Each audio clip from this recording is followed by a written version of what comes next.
Je suis Clotilde Dussoulier et vous écoutez la rediffusion de l'épisode 238 de Change ma vie, Joie et légèreté.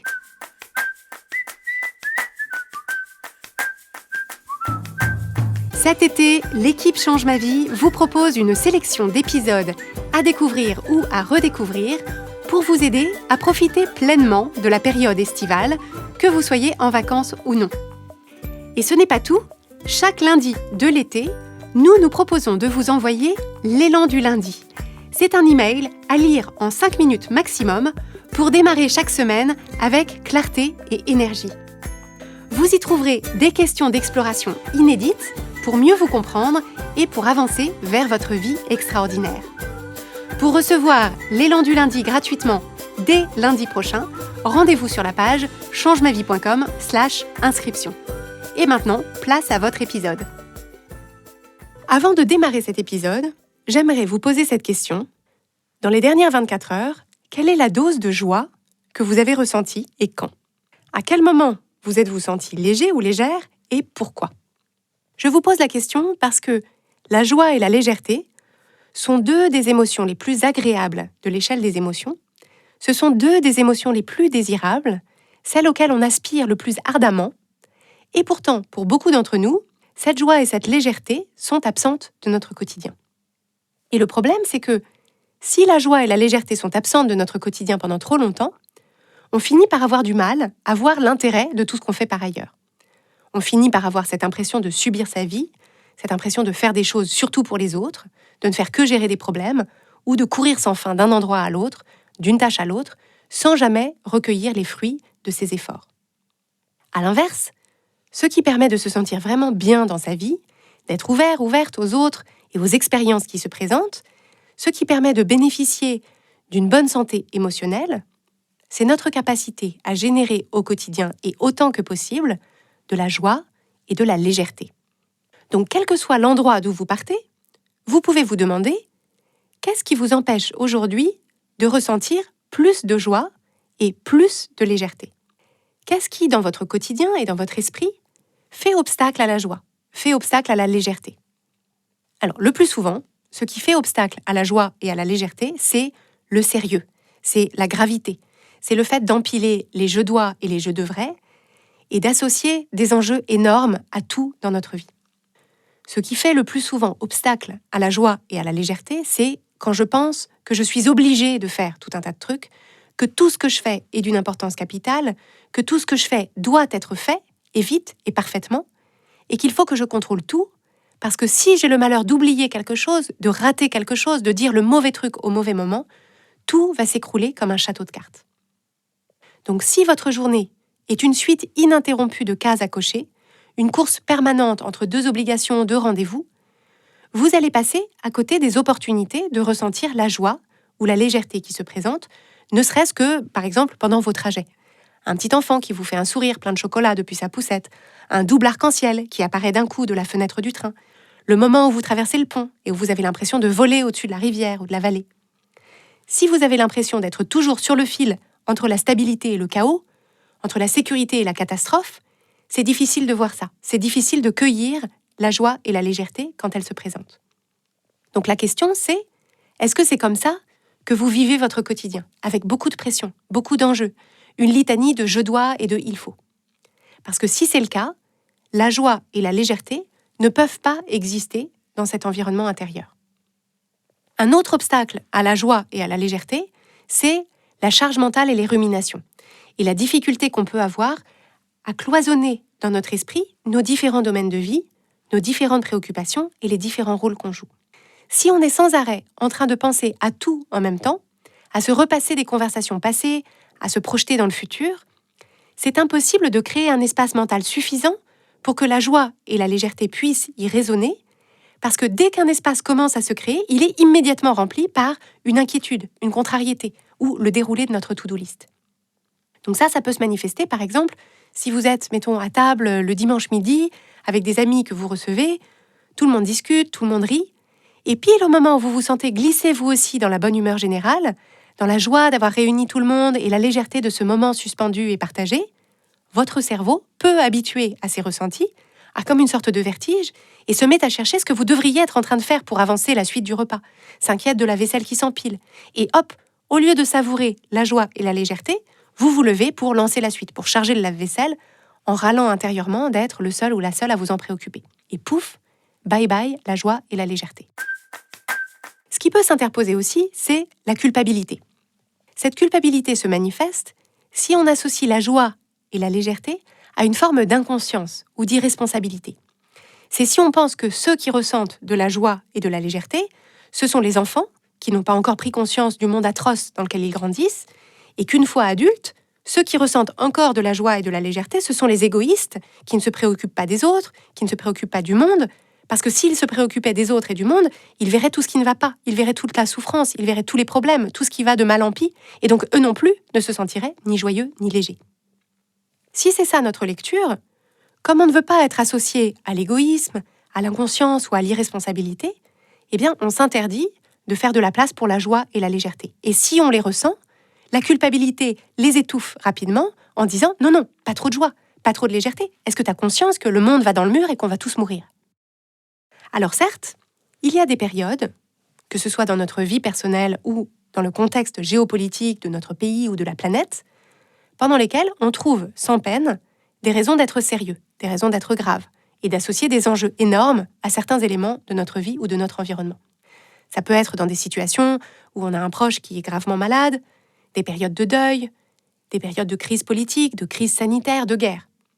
Mais même dans ces situations, ou peut-être surtout dans ces situations, ce qui est impératif à comprendre, c'est que les êtres humains continuent à avoir besoin de ces moments de joie et de légèreté. C'est capital pour notre santé mentale et donc pour notre capacité à faire face à toutes ces situations. C'est un peu comme si on nageait sous l'eau en apnée. On peut nager assez profond pendant un moment, mais on a un besoin impératif de revenir à la surface pour se remplir les poumons d'air frais. C'est pareil avec la joie et la légèreté. On peut être très investi dans ses projets, dans son travail, dans sa vie sociale. On peut être très pris par des difficultés familiales, très préoccupé par ce qui se passe dans le monde. On a tous et toutes un besoin impératif néanmoins de revenir à la surface pour se remplir le corps et l'esprit d'une forme de joie, d'une forme de légèreté. Je me souviens, au moment où mon père était très malade, puis dans les temps qui ont suivi sa mort, je me souviens de l'importance que prenaient pour moi ces petits moments de ma vie pendant lesquels, un instant, je pouvais être présente uniquement à ce qu'il y avait devant moi et où il y avait devant moi quelque chose de drôle, quelque chose de tendre, quelque chose de joyeux, quelque chose qui me rappelait que j'étais toujours en vie, que la vie restait belle par certains aspects et que chaque moment contenait tout, le chagrin et la perte, mais aussi la joie et la légèreté. Alors comme j'avais des enfants qui étaient encore petits à cette époque, cet accès à la joie et à la légèreté était facilité par leur présence, parce que les enfants sont très forts pour ça, et c'est assez facile de les suivre dans cette voie. Donc je ne dis pas qu'un enfant n'ait que joie et que légèreté, parce que sinon la parentalité serait un poème et ça se saurait, mais ils ont une grande capacité justement à être dans l'instant, sans s'alourdir de préoccupations du passé ou du futur, et ils ont une grande capacité à trouver la joie, l'émerveillement, le rire, dans des choses que nous, en tant qu'adultes, on pourrait négliger ou ne pas voir. Donc, quand on côtoie des enfants, que ce soit les nôtres ou pas, on peut se proposer de les voir comme des guides qui peuvent, comme des sortes de passeurs qui facilitent notre accès à la joie et à la légèreté. Ce qui m'amène au dernier obstacle, à la joie et à la légèreté, que je voudrais évoquer avec vous. Et c'est un obstacle qui est à la fois le plus élémentaire et le plus redoutable, et c'est tout simplement de ne pas y penser. D'oublier la joie et la légèreté, de ne pas en faire une priorité, et de laisser les jours, les semaines ou les mois passer en laissant la joie et la légèreté aux mains du hasard, comme si c'était quelque chose sur lequel on n'avait pas de contrôle, comme si c'était quelque chose qui devait tomber du ciel, sans qu'on puisse y faire quoi que ce soit de particulier. On vit dans des sociétés qui valorisent surtout la performance et la productivité, et donc ce sont des sociétés dans lesquelles la joie et la légèreté ne sont pas spécialement valorisées, comme si c'était secondaire, parce que la joie et la légèreté, ça ne se mesure pas, ça ne se contrôle pas et ça ne s'achète pas. Mais d'une part, il faut s'élever contre cette idée que la productivité est une fin en soi, et d'autre part, suivre votre joie et votre légèreté, c'est au contraire le meilleur moyen d'aller vers ce qui vous convient, vers ce qui vous correspond, vers ce qui est juste pour vous. Quand vous arrivez à vous connecter à votre joie et à votre légèreté, ce que vous dites, ce que vous faites, ce que vous créez est exceptionnel. Et c'est aussi dans les moments de joie et de légèreté que vous avez vos plus belles idées, vos plus belles inspirations qui peuvent vous servir ensuite dans tous vos projets, qu'ils soient personnels ou professionnels. Or, comme on l'a vu, une fois arrivé à l'âge adulte, pour toute une variété de raisons qu'on vient d'évoquer, on a un accès moins facile, moins spontané à la joie et à la légèreté. Ce n'est pas qu'on n'y a pas accès du tout, ça veut juste dire qu'une fois adulte, si on veut les ressentir aussi souvent qu'on en a envie et besoin, ça nécessite une démarche intentionnelle. La joie et la légèreté, il faut les cultiver, leur faire de la place, les invoquer exprès et les savourer. Et c'est justement ça dont je veux vous parler maintenant. Quelles sont les pistes pour créer plus d'espace pour la joie et la légèreté dans votre vie et dans votre quotidien ? Alors la toute première, c'est d'identifier pour vous personnellement ce qui est source de joie et vous constituer au fur et à mesure ce qu'on pourrait appeler une joy list. À la place de la to-do list, c'est la joy list.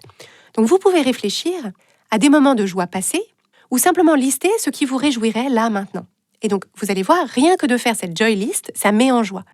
Quand j'ai demandé par exemple à mes collaboratrices qui travaillent avec moi chez Change ma vie ce qui crée pour elles de la joie, on a constitué ensemble une longue liste très réjouissante qui réunissait pêle-mêle. Donc pour l'une, danser et chanter en courant en promenant son chien, contribuer à quelque chose de plus grand que moi, partir en vélo, prendre le petit déjeuner sur la plage, mon travail au quotidien, repenser à mes voyages, avoir de longues conversations sur la vie avec mon compagnon, sentir le soleil réchauffer ma peau, m'offrir des fleurs, avoir un frigo plein de bonnes choses, quand ma sœur imite ma mère, voir nos clientes se transformer, célébrer nos victoires d'équipe, avoir la maison pour moi toute seule, observer les couleurs du ciel, lire avec une tasse de thé, la douche après le sport, le soleil du début de l'été, rencontrer de nouvelles personnes et avoir des projets.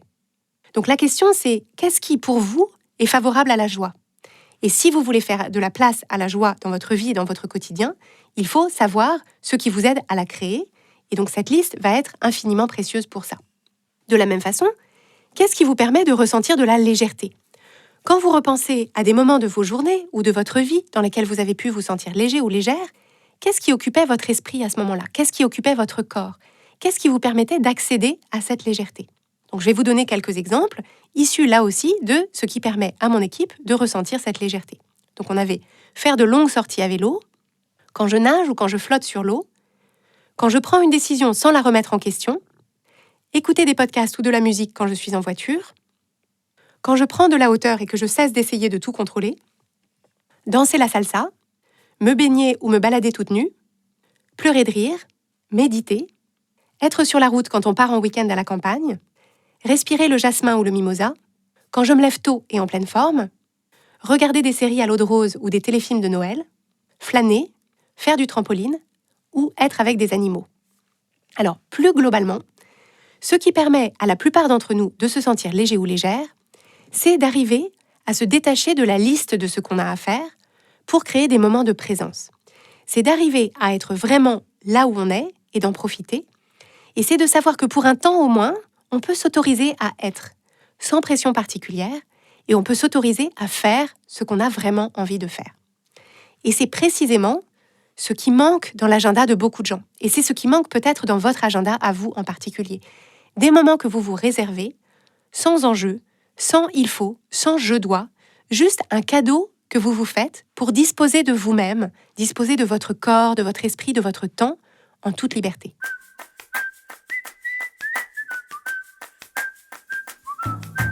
Si vous aimez Change ma vie, vous allez adorer Change ma vie mode d'emploi.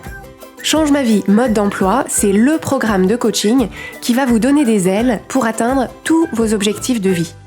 Grâce à notre méthodologie unique, nous allons vous guider pas à pas pour développer la vision riche et vivante de ce que vous voulez. Nous allons vous aider à trouver la clarté sur la façon la plus simple et la plus directe de l'obtenir, et nous allons vous apprendre à soutenir votre élan tout du long en surmontant les obstacles avec confiance pour vous sentir avancer tous les jours vers la vie à laquelle vous aspirez. Si vous écoutez Change ma vie, c'est que vous savez que vous avez une vie extraordinaire à vivre.